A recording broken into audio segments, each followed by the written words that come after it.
So, ito yung mga life messages naman for you, Capricorn. New life, wow. At saka Treasure Island. Yes. So, i-mind nyo na to, guys. Mine. New life, new beginnings, new hope, new opportunities. Mga bagong simula, no? And Treasure Island, ibig sabihin nito, guys, yung mga blessings na sa paligid nyo lang. Okay?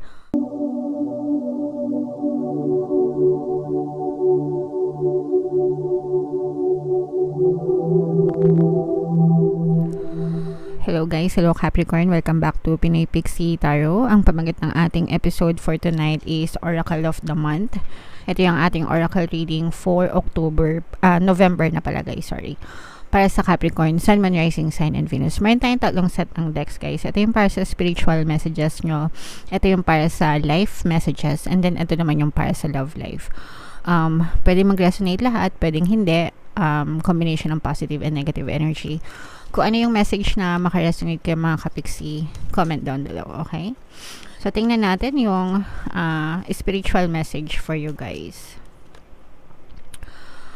There is a stream of love supporting my dreams. Alright, so ibig sabihin na to guys, when we focus on the love and light, kapag nagfo-focus tayo sa magagaan na energy such as love and light, mas mabilis nating na-achieve yung ating mga pangarap sa buhay. And this is why we say think positive, okay? Kasi kapag ikaw ay nasa positive na vibration, mas magaan yung iyong pakiramdam, di ba?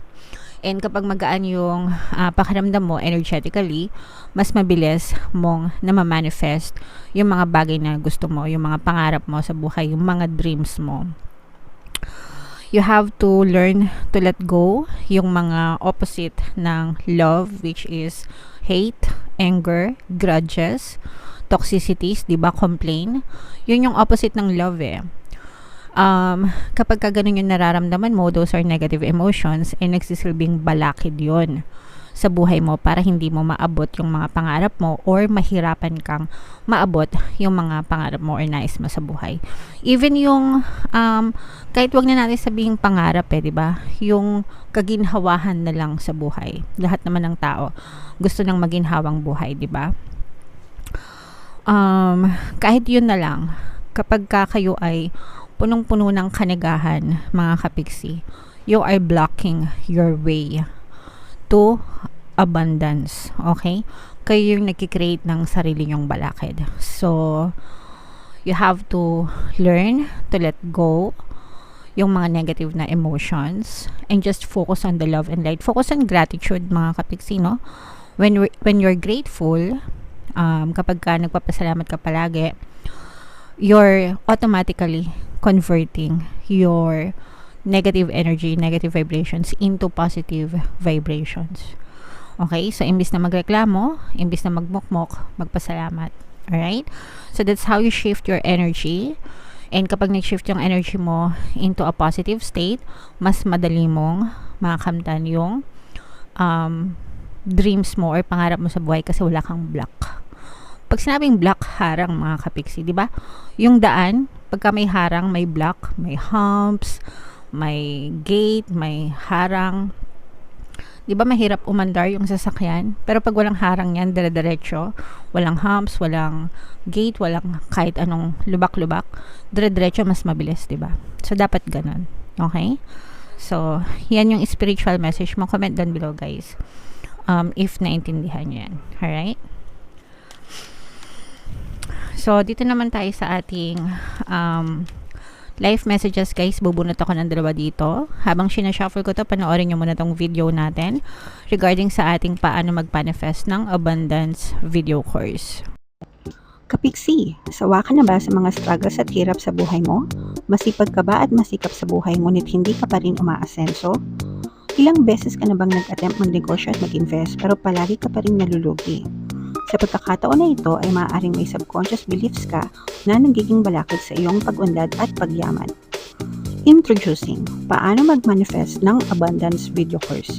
Dito ay matututunan mong ma-overcome ang mga balakid mo para tuluyan ka ng umunlad, umasenso, sumagana, maging matagumpay, successful at maswerte sa sa iyong kabuhayan, pera, trabaho, negosyo sa lapi, at kaperahan ng bonggang-bongga. Dali, mag-send na ng email sa pinoypixitaro@gmail.com at simulan na ang iyong pagyaman ngayon. Alright, so gusto mo bang yumaman, kapiksi? Kung gusto mong yumaman, umunlad at umasenso ng bonggang-bongga, mag-avail ka na ng course kasi sobrang ganda talaga niyan. And good news, may sale tayo guys until October 31. Sa lahat na mag-avail ng course, may 10% discount kayo. So mag-avail na kayo habang may sale tayo mga kapiksi. Alright. So ito yung mga life messages naman for you, Capricorn. New life, wow. At saka Treasure Island. Yes. So, i-mind nyo na to guys, mine. New life, new beginnings, new hope, new opportunities, mga bagong simula, no? And Treasure Island, ibig sabihin nito guys, yung mga blessings na sa paligid nyo lang. Okay? For some of you, baka hindi nyo nakikita, pero unahin natin itong new life, mga kapiksi. Everyday actually. Everyday is a new life na nireregalo sa'yo ni Universe. Mga bagong pagkakataon, bagong pag-asa, bagong chance, no? Para baguhin mo yung takbo ng buhay mo. Ikaw yung makakapag-create niyan, guys, no? Ikaw yung may kakayahan na magpabago ng takbo ng buhay mo. And you do that by focusing your attention, your pattern of thoughts, dun sa gusto mo, dun sa reality na gusto mo. Whether you invest your energy into positive things or waste your energy into complaining things, ikaw lang yung makakagawa niyan. So, araw-araw, bawat araw ng buhay mo, kapag ikaw ay nagrereklamo, nagko-complain, ay nako, problema na naman, ay nako, ang hirap-hirap ng buhay, ay nako, ang lilit ng sweldo, ay nako, mahal-mahal ng bilin, you're wasting your chance, your day, no? Sinasayang mo yung araw mo. And you are creating more damage to your life, mga kabiksi. Pero, if you spend your day, every day na, thank you kasi may pera pa ako, thank you nakakasahod pa ako, thank you buhay pa kami, thank you may pagkain pa kami, thank you may pambili pa kaming groceries. You're spending your day, your energy, dun sa mga blessings. And the more that you do that, the more blessings to come. Okay? And then after you say your gratitude, you affirm for your desires. Okay? So, simula ngayon, magiging ma-okay din ako. Simula ngayon, magiging magaan din yung buhay namin. Konting tiis pa. Everything will fall into the right places. Mga ganun. Self-talk, mga kapiksi. So, imbis na sayangin mo yung araw mo sa mga negative self-talk mo, i-invest mo yung energy mo into positive self-talk. Okay? Inner conversations to get your desires, to get the reality that you want. Alright?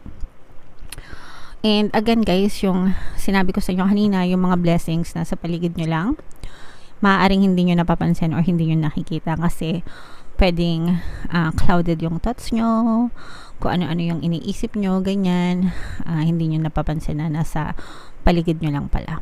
Alright? So, lingon-lingon lang kayo guys.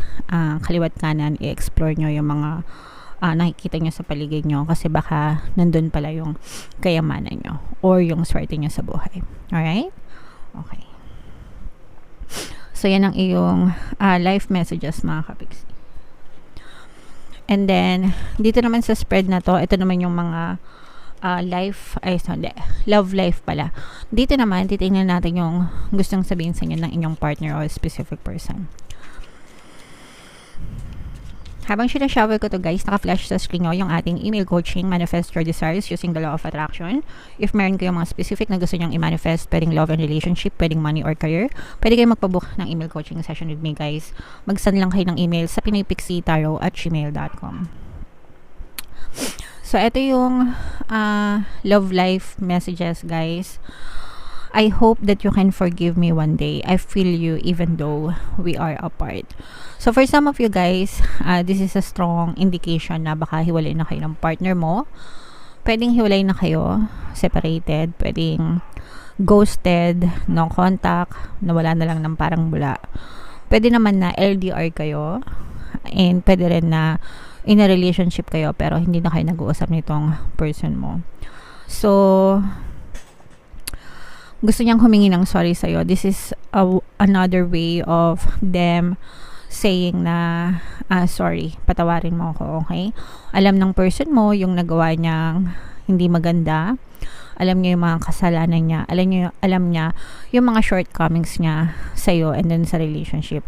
And dahil doon, humihingi siya ng tawad na sana dumating yung araw na mapatawad mo rin siya. And kahit nahiwalay na kayo or hindi kinakikita or hindi kayo nag-uusap, nandun pa rin sa kanya yung connection, nararamdaman ka pa rin niya. Or nandun pa rin para sa kanya yung feelings para sa'yo. Pero for some reason, or due to circumstances, may mga dahilan kung bakit hindi siya nakikipag-usap sa'yo, kapiksi. Alright? For some of you, pwede kasing may galit ka dito sa person mo. And if you are angry with them, if you hate them, kung may mga grudges kayo, they're picking it up. No? Nararamdaman nila yan. Nararamdaman nila pag galit ka. Nararamdaman nila na you're sending the energy, vibration to them. Okay? Especially pag galit na galit ka, tapos palagi mo silang iniisip.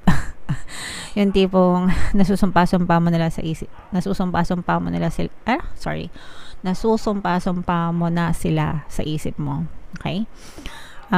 You're sending that energy vibration to them and they're picking it up, mga kapiksi. And isa din yun sa mga dahilan kung bakit hindi sila makakapag-approach sa'yo, hindi sila nakakapag-contact sa'yo, because nararamdaman nila yung galit mo and they are afraid. It's either they are afraid or they are ashamed.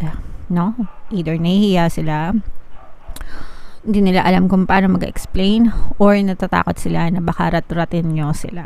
Okay? But deep within them, ito yung mga mensahe na gustong sabihin sa'yo ng person mo. So if in case na meron talaga kayong ganitong klaseng mga problems, pwede nyo guys pakinggan yung pampabalisa, pampamis, at saka pampakonsensya subliminal, para talagang hindi kayo maalis sa isip ng person nyo hanggang hindi sila nagsusorry sa inyo, mga kapiksi. And alisin nyo rin yung galit guys, no? Yung ho'oponopono, pakinggan nyo para mawala yung mga galit nyo sa person nyo, kasi sabi ko nga, nagiging block yun para hindi kayo mag-usap ng person mo. Okay? Alright, so comment down below guys kung saang message kayo naka-resonate. Dito ba sa spiritual, dito ba sa life messages, or dito ba sa love life? Comment down below, mga kapiksi. And ito yung ating 2024 kapalaran guys. Kung hindi nyo pa napapanood, panoorin nyo na. Super nice, super ganda. And ito naman yung ating success stories ng paano mag-manifest ng abundance video course. Thank you for liking, sharing, and subscribing guys, and see you again next time. I love you all. Have a nice day. Bye-bye.